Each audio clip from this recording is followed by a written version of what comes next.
माझ्या बरोबर.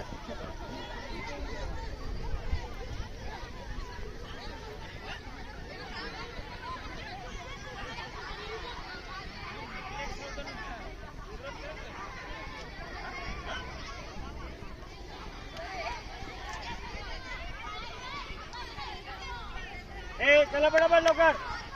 हा जाऊ दे. शाळेच्या माध्यमातून आपण इथे आलेलो आहे. राजा शिवाजी विद्या मंदिर, लोकमान्य नगर, ठाणे.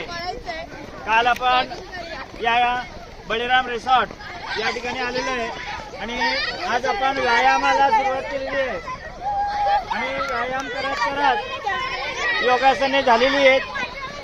त्याचबरोबर आपण खेळ खेळणारे, रस्सी खेळ हा आपला खेळ होणार आहे. जितेगा भाई जितेगा होणार आहे, लक्षात ठेवा. हा आणि बॅट बॉल क्रिकेटचे सामने होणार आपले. हा त्यानंतर कबड्डी घेणारे आपण.